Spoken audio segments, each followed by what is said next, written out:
یہی آواز لے کر ہم آج آپ کے پاس پہنچے ہیں کہ آئیں قائد ملت اسلامیہ امام الانقلاب مولانا فضل الرحمان کے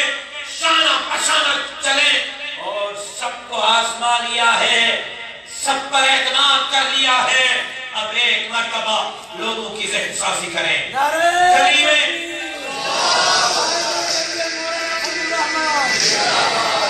میں محلے میں اپنے مارکیٹ میں اپنے مسجد کے مقتدیوں پر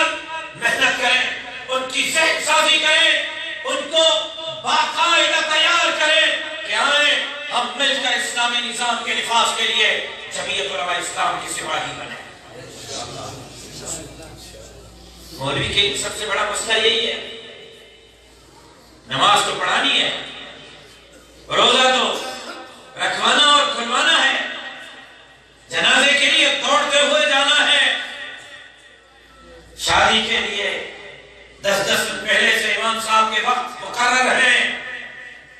لیکن یہی میرا مولوی، یہی میرا امام، جب سیاست کی بات آتی ہے حضرت میری کمیٹی کو بڑی سخت ہے، کمیٹی والے حضرت بڑے سخت ہیں، حضرت میری مصروفیات اتنی ہیں مسجد سے جان ہی نہیں چھوٹتی۔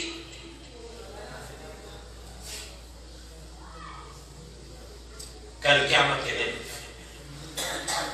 آپ کو اپنے اکابر کا بھی سامنا کرنا ہے،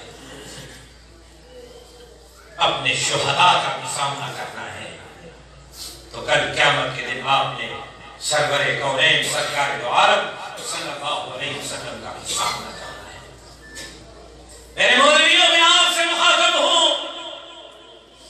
میرے مسجد کے اماموں میں آپ سے مخاطب ہوں، میرے مسلح کے وارثوں میں آپ سے مخاطب ہوں، کل قیامت کے دن اگر آپ سے سوال ہوا کہ آپ کے سندھ میں، آپ کے اندرون سندھ اور کراچی میں تھک سے لے کر کراچی تک، کراچی سے لے کر کشمیر تک قائدیانی پدک رہے تھے، ختم نبوت پر ڈاکے ڈال رہے تھے، آپ نے ختم نبوت کی چوکیداری نہیں کی، کل کس منہ سے سرور کونین کا سامنا کرو گے؟ کس منہ سے کل حوض کوثر پر کھڑے ہو کر حوض کوثر کے جاموں کی آقا علیہ السلام سے امید رکھو گے؟ اللہ کی قسم مسجد میں ہو، ہم اقتدار کی جنگ نہیں لڑ رہے، ہم اسلام کی جنگ لڑ رہے ہیں۔ ہاں اقتدار کو ہم نے ہتھیار ضرور بنایا ہے، ہر دور میں جنگ کے جیتنے کے لیے آپ کو ہتھیار کی ضرورت پڑتی ہے۔ کسی زمانے میں تیر تھا، نیزہ تھا، کسی زمانے میں ہتھیار کی جدت ہوئی، تبدیل ہوا ہتھیار، تیر اور تلوار اور نازک نیزے سے بندوق بنی، پھر جدت ہوئی، کلاشنکوف تک معاملہ گیا، پھر ہتھیار تبدیل ہوا، پھر آپ لاکٹ لانچر تک، اور پھر وہاں سے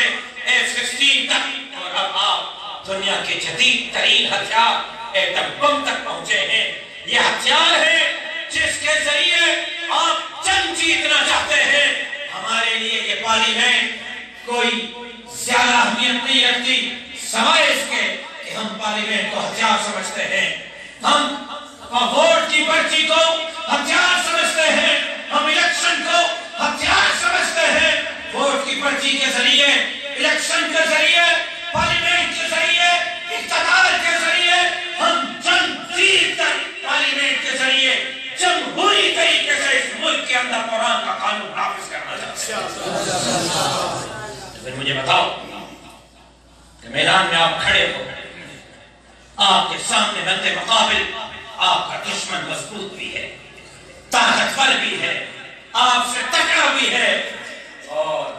آپ میدان میں نکلے ہو اور آپ کے ہاتھ میں ہتھیار نہیں ہے، مجھے بتاؤ کیسے جنگ جیتو گے؟ جنگ جیتنے کے لیے جنگ کے ساز و سامان رکھنا بہت ضروری ہے، اور اس وقت جنگ کا ساز و سامان جمہوری ادارے ہیں، اس وقت جنگ کا ساز و سامان ووٹ کی پرچی ہے، اس وقت جنگ کا ساز و سامان پارلیمنٹ ہے، اس وقت جنگ کا ساز و سامان اقتدار ہے۔ اقتدار تک پہنچنے کے لیے آپ نے جدوجہد کرنی ہے، پارلیمنٹ تک علماء کو پہنچانے کے لیے آپ نے محنت کرنی ہے، آپ انصافی کرنی ہے. اور میں حلفاً کہتا ہوں اس وقت قوم پیاسی ہے. قوم کو کوئی لیڈر نہیں مل رہا, قوم کو کوئی نمائندہ نہیں مل رہا.